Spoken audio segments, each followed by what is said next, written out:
Olá, meninos e meninas, tudo bem com vocês? Espero que sim. Já estava com saudade de falar um pouquinho com vocês. Bom, vamos iniciar novamente o nosso encontro de catequese virtual. E para iniciarmos bem, vamos pedir a intercessão de Nossa Senhora, a iluminação do Espírito Santo, a proteção do anjo da guarda para podermos abrir nossas mentes e receber com muito carinho a palavra de Deus. Em nome do Pai, do Filho e do Espírito Santo. Amém.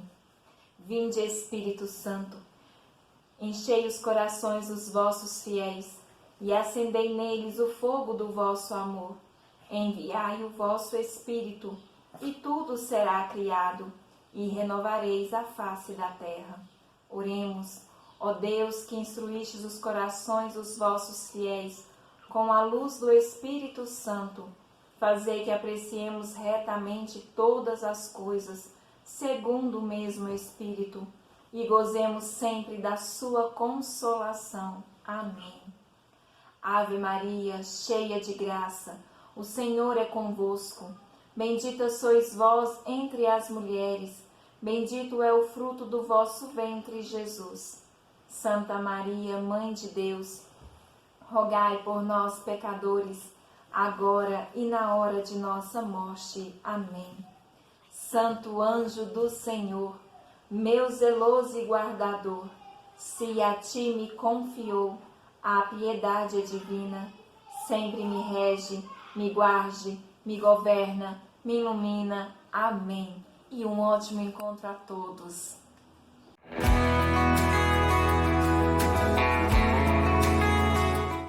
Então, meninos, e para o nosso tema de hoje, nós iremos falar de uma outra virtude, a virtude da fortaleza.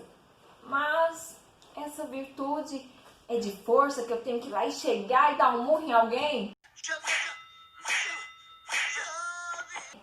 Não, essa fortaleza que nós vamos falar é uma virtude cardeal. É de uma das que a gente já havia falado, da temperança, da prudência. Se vocês ainda não assistiram a esse encontro, corre lá e assiste, volta lá no grupo e coloca para assistir para vocês entenderem. Mas eu vou só refrescar um pouquinho sobre as 4 virtudes cardeais. Lá no Catecismo da nossa Igreja Católica, no 1805, vai falar das 4 virtudes e quais os papéis. 4 virtudes têm um papel de dobradiça, que em latim se diz cardo, cardinis. Por esta razão são chamadas de cardeais. Todas as outras se agrupam em torno delas. São a prudência, a justiça, a fortaleza e a temperança. Ama-se a retidão? As virtudes são seus frutos. Ela ensina a temperança e a prudência, a justiça e a fortaleza. Estas virtudes são louvadas em numerosas passagens da Escritura sob outros nomes. Olha que interessante. Então, aproveitem e vê o outro vídeo que não viram. Quem não viu, mas quem já viu, já está esperto no que nós estamos falando. E hoje nós vamos completar com a virtude da fortaleza. Vou também ler aqui no Catecismo para vocês e vou dar uma explicadinha para vocês começarem a entender por que devemos ter essa fortaleza. Por que tornar um hábito de usar a fortaleza. Lembrando que a fortaleza, vamos colocar que ela pode ser trocada pela palavra coragem, que no decorrer deste encontro vocês vão ver muita coragem em alguns personagens da Bíblia, em algumas pessoas que já viveram também pela palavra, por Jesus. Vamos lá? Lá no Catecismo 1808, nós vamos falar da fortaleza assim. A fortaleza é a virtude moral que dá segurança nas dificuldades, firmeza e constância na procura do bem. Veja bem, quando nós falamos que ela nos dá segurança, quer dizer que quando nós procuramos, claro, pela graça de Deus primeiro, que Ele nos dá a graça de podermos ser fortes, firmes em procurar o bem e sermos capazes, porque as virtudes cardeais são virtudes que podemos conseguir para nós mesmos, certo? Continuando, ela firma a resolução de resistir às tentações e superar os obstáculos na vida moral. Meninos, isso é muito sério. Essa frase, ela nos complementa o que nós estamos vivendo nos dias de hoje. Nós precisamos ser fortes, corajosos em dizer não. Eu não posso fazer desta forma porque está errado. Não condiz com o que Deus tem preparado para mim, tem falado comigo. Eu tenho ouvido nas homilias, na missa, na Bíblia. Eu tenho que ser firme naquilo que eu estou vivendo. Muitas das vezes vão falar que nós somos fracotes. Ah, mas você é bobo. Só hoje você não pode ver este filme? Não vai te fazer mal nenhum. Não. Seja firme na sua fé. Não, eu não posso. E eu não vou. Seja prudente. Quando você é prudente, você consegue usar a sua fortaleza. Por isso que eu falei lá dos outros encontros. Mas então, meninos, muitas das vezes nós vamos procurar e encontrar coisas erradas a todo momento. E essas coisas erradas, elas não chamam mais atenção porque elas são prazerosas, são fáceis. E nós devemos ter a coragem de sermos firmes e dizer não a elas. As tentações hoje nos traz muita facilidade para este mundo que nós estamos vivendo. Mas nós temos que pensar que nós não vamos viver só aqui hoje. Nós estamos vivendo para buscar lá as coisas do alto. Nós devemos pensar que muitas das vezes o que nós iremos plantar aqui podemos não colher lá. Por não ter esta coragem. Que você tenha coragem de falar de Maria para as pessoas. Que você tenha esta força. Porque muitos não gostam. Ah, por que você ama esta mulher? Esta mulher foi a que deu o Salvador para nós. Sejamos fortes em falar, sejamos corajosos. Claro, sempre pedindo a graça de Deus para sermos fortes. Continuando. A virtude da fortaleza nos torna capazes de vencer o medo, inclusive da morte, de suportar a provação e as perseguições. Meninos, nós estamos neste mundo e vocês vão ver no decorrer deste encontro quantas pessoas que já viveram lá atrás, elas não deixaram de ter tribulações não, elas tiveram como nós estamos tendo, como nós estamos vivendo esta pandemia, como nós estamos vivendo tantas outras coisas. E essas pessoas venceram, essas pessoas conseguiram, mesmo sendo perseguidas. E para finalizar aqui, dispõe a pessoa a aceitar até a renúncia e o sacrifício de sua vida para defender uma causa justa. Minha força e o meu canto é o Senhor. Eu vou colocar aqui para vocês que o catecismo ele vai retratar dois versículos da Bíblia. Este é o Salmo, tá? Que fala assim, minha força e o meu canto é o Senhor. Lá no Salmo 118, versículo 14. E o outro vai se retratar lá no Evangelho de João. No Evangelho de João vai falar no Evangelho 16, capítulo 16, versículo 33. Minha força, no mundo tereis tribulações, mas tende coragem, eu venci o mundo. Meninos, olha o tanto que isso é sério e importante. Jesus passou por aqui. Ele passou por tribulações. Ele viveu, ele era santo, mas ele viveu como homem aqui embaixo. E ele sabe o que é viver o medo, o que é viver as tentações. Ele viveu como homem. Nós precisamos pedir a graça de Deus para podermos vencer também. E que as tribulações vão ser enfrentadas, vão ser vencidas através dessa coragem, dessa virtude. E preste bem atenção no que eu vou falar agora.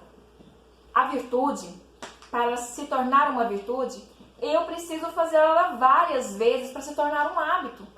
Ah, se eu agora venci, eu disse não para alguma coisa que estava me tentando muito. Eu disse uma vez. Ah, então agora eu tenho a virtude da fortaleza. Não é bem assim. Para se ter uma virtude, nós precisamos tornar ela um hábito, fazê-la várias vezes e tentar ao máximo não desistir. Então, comece de agora. Se você já começou, ótimo, seja perseverante. Se não, comece agora a lutar pelas suas virtudes, a lutar pela prudência, pela fortaleza, pela justiça, pela temperança, para que assim não fiquemos só aqui pensando neste mundo, mas para ganharmos o céu. Agora vocês vão ter um encontro com outras pessoas falando sobre personagens da Bíblia e algumas pessoas muito importantes para a nossa fé católica. Até mais, espero vocês até daqui a pouco.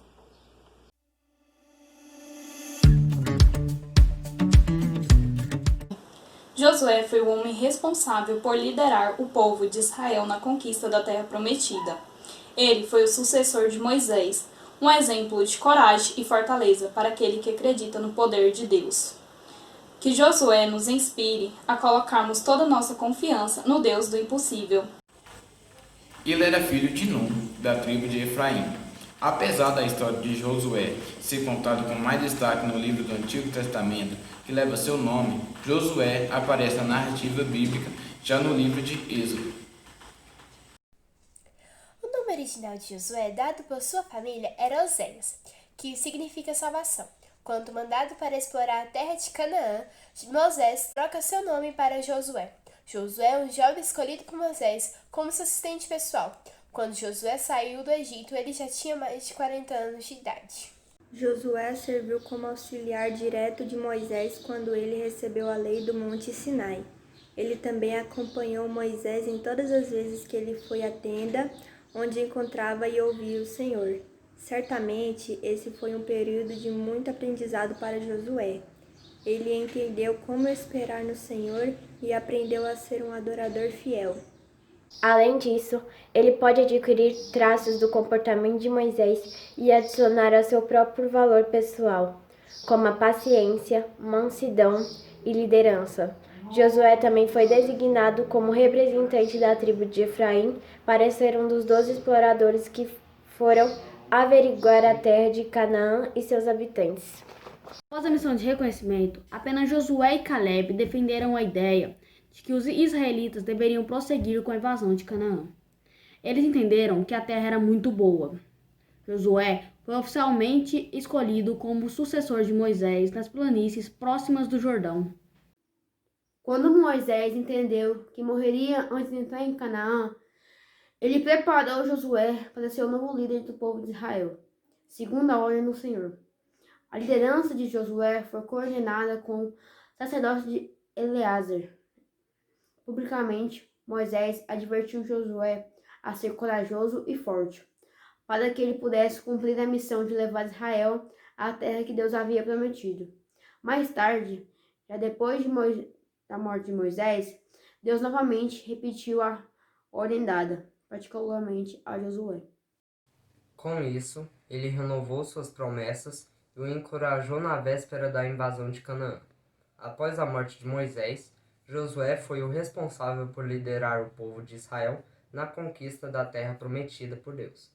De todos os israelitas que partiram do Egito com Moisés, somente Josué, Caleb e aqueles que tinham menos de 20 anos de idade receberam a permissão de Deus para entrar em Canaã.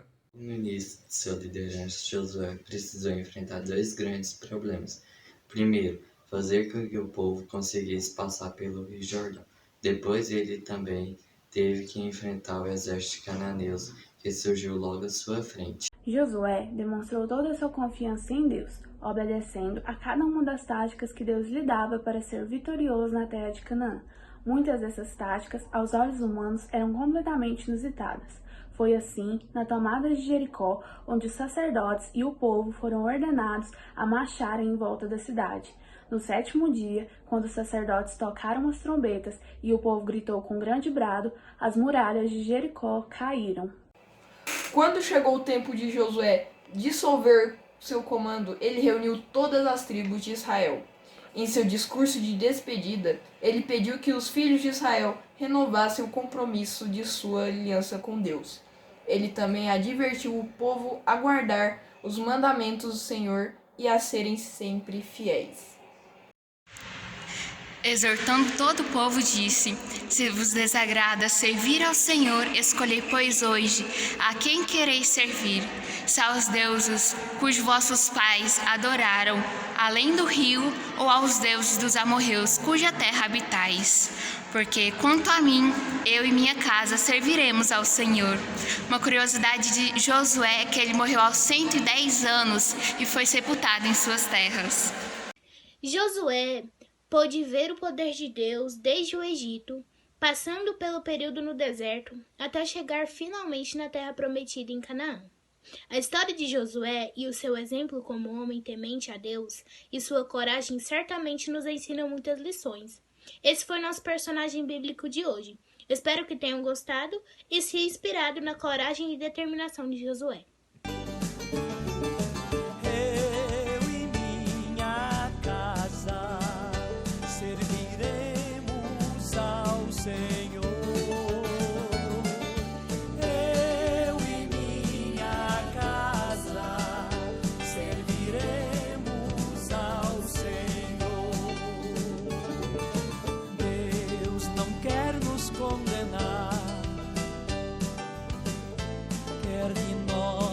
Uma decisão para o nosso bem, para nos salvar.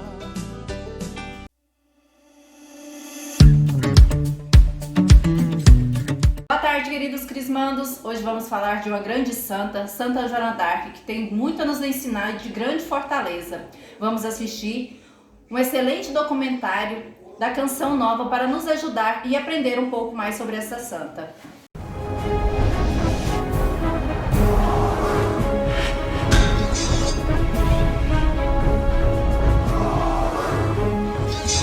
A figura de Joana d'Arc foi uma coisa impressionante. É um dos fatos assim mais atípicos da história da igreja, onde a gente percebe que realmente Deus colocou a mão na história da humanidade. A Joana d'Arc é uma figura histórica, é uma heroína francesa, é uma figura mística, porque ela apenas com 17 anos foi para o exército francês lutar na Guerra dos 100 Anos, e com 19 anos ela foi condenada e morta na fogueira, então ficou o ícone, né, dessa pessoa que tem uma importância enorme nesse contexto, porque ela representa mesmo, né, esse imaginário medieval. Ela é criticada como feiticeira, ela é criticada como alguém que fala com os santos, mas ao mesmo tempo o mundo medieval permitia isso, né, e ela dizia que foi para a guerra devido às visões que ela teve com São Miguel Arcanjo e Nossa Senhora, e o que levou, né, a se vestir como homem e lutar pela libertação da França. Joana d'Arc era uma jovem que, a partir dos 13 anos, começou a ter visões, vozes que ela escutava, né, de São Miguel Arcanjo, de Santa Catarina de Alexandria, né, e que dizia para ela: olha, você vai libertar a França. Que história é essa? Acontece que nós estávamos na época da Guerra dos 100 Anos, a guerra da Inglaterra contra a França, uma guerra que durou 100 anos praticamente. E a Inglaterra estava já a ponto de dominar a França. Por quê? Porque, inclusive, muitos franceses queriam isso, porque o rei francês, o Carlos VII, era um rei fraco. A própria Universidade de Paris, a Sorbonne, achava que era bom a França passar para o domínio inglês. Uma parte da França, chamada Borgonha, queria também passar para a Inglaterra, só que Deus não queria. Então, quando a Inglaterra já estava dominando a França, Paris estava quase dominado, Orleans estava quase dominado, Joana d'Arc começa a ter essas visões com 13 anos de idade. Quando ela chega nos 19 anos, ela consegue chegar até o rei, Carlos VII, para chefiar o exército francês contra a Inglaterra. Quer dizer, uma coisa inusitada, uma jovem de 19 anos, na Idade Média, vestida de cavaleira, né? Bom, o rei, depois de todas as provas que fez ela passar pela Universidade de Sorbonne, outros testes, né? O rei acabou entregando o exército na mão dela. E Joana d'Arc conseguiu libertar a cidade de Orleans dos ingleses, depois libertou várias outras cidades, e a França acabou sendo libertada, né, da Inglaterra. Acontece que no combate de libertação de Paris, ela foi presa pelos franceses borgonheses que a venderam para os ingleses a preço de ouro, porque os ingleses queriam colocá-la como uma bruxa, uma herege, para tirar assim, todo o respaldo da libertação da França diante da Inglaterra. Por isso ela foi julgada num tribunal da Inquisição falso, um bispo chamado Pierre Cochon, que não tinha jurisdição sobre ela, mas que a levou a uma falsa Inquisição sem o aval de Roma e foi queimada na fogueira na cidade de Rouen. Qual é o ponto fundamental dessa questão toda? Se a Inglaterra dominasse a França ia se tornar parte da Inglaterra. Acontece que logo em seguida, por volta de 1534, a Inglaterra se tornou protestante. Se a Inglaterra tivesse dominado a França, toda a França ia se tornar também protestante, com o rei Henrique VIII e a sua filha Isabel. O que aconteceria? Toda a Europa se tornaria protestante. Por quê? Porque a França era o país mais forte da Europa, né? Onde se dizia que ali se cose o pão, né, da humanidade. A filha mais velha da igreja. Então, realmente, Deus colocou a mão na história e disse, até aqui a Inglaterra chega, daqui para frente não chega. Olha, interessante como é que Deus usa esses caminhos, né? O pequeno para confundir o forte, o sábio para confundir aquele que é mais culto. Olha, Joana d'Arc deixa muitos ensinamentos para os jovens. Como eu disse, uma jovem que a partir de 13 anos começou a ouvir a voz de Deus e começou. E agora veja que coisa interessante, era uma menina simples, nós podemos dizer assim, como dizer, de roça, né? Quando ela começou a ter as visões e o pai ficou sabendo, o pai queria inclusive afogá-la, matá-la, achava que ela estava ficando biruta. Mas não era Deus que estava falando para ela, né? Então Joana d'Arc, primeiro, tinha uma vida piedosa muito grande, uma vida de oração, uma vida de meditação, por isso Deus a usou. Esse é o primeiro valor que a gente vê.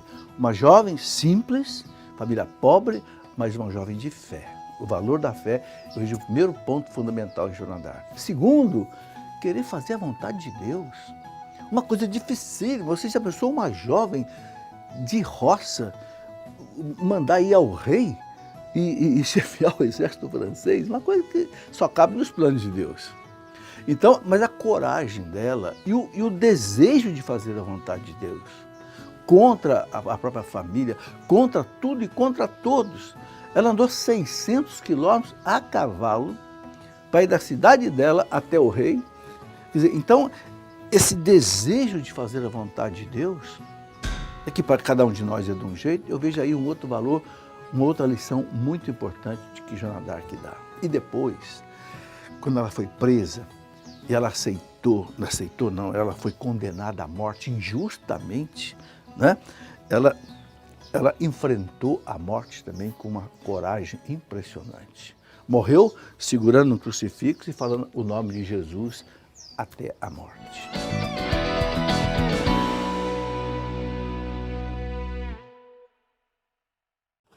E então, meninos, vocês gostaram dos vídeos? Espero que sim, porque eles trouxeram muito ensinamento para a gente hoje. E aproveitando para falar mais um pouquinho sobre ensinamento, como que está a sua parte emocional, o equilíbrio emocional na sua vida, de sua família? Nós estamos vivenciando momentos muito difíceis, onde nós somos bombardeados a todos os momentos por fortes emoções, né? E muitas das vezes nós não sabemos lidar com isso, porque precisamos ter um equilíbrio. E às vezes é tanta coisa que nos aflige, tantas coisas que nos faz até termos ações que depois a gente arrepende. Bom, então aqui vai um conselho para vocês. Para continuarmos tendo essas virtudes que nós estamos falando nesses tempos todos de encontro, nós precisamos também ter o equilíbrio emocional, porque senão a gente não consegue trabalhar essas virtudes, que com a graça de Deus são maravilhosas, né? E Jesus vai nos falar que ele passou também por fortes emoções. Ele conviveu com o seu traidor. Ele passou por fariseus que queriam ver ele pelas costas, né? Então, ele também teve fortes emoções. No momento em que ele sabia que os soldados o procuravam para levá-lo, né, para ser julgado, ele teve o seu momento, aquela emoção que ele fala que está angustiado, ele tem medo naquele momento. Então vocês parem e pensem, Jesus teve também essas fortes emoções e ele procurou o equilíbrio no Pai. Então que nós possamos continuar procurando trabalhar essa fé, que é todos os dias. Não adianta eu falar que eu tenho fé e que nada me abala. Não, nós precisamos trabalhar todos os dias a fé para poder manter este equilíbrio com a graça de Deus. Porque as emoções que nós vivemos, muitas das vezes, nos vêm para nos surpreender e ter ações que a gente pode arrepender depois. Mas que você possa ter esta fé, que você possa cada vez mais cultivar essa plantinha da fé, das virtudes, para que a sua emoção esteja equilibrada, para que você possa viver bem com você e sua família. Porque só assim nós teremos a graça de estarmos bem com todos, né?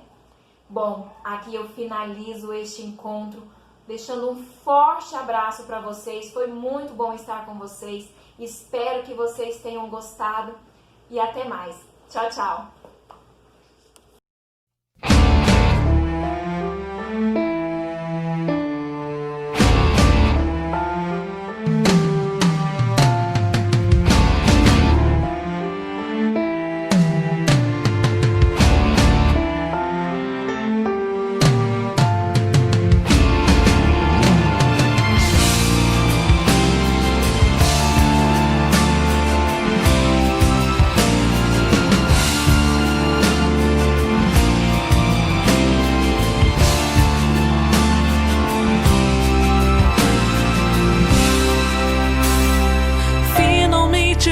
Fortalecei-vos no Senhor pelo seu soberano poder. Revesti-vos da armadura de Deus para que possais resistir às ciladas do inimigo.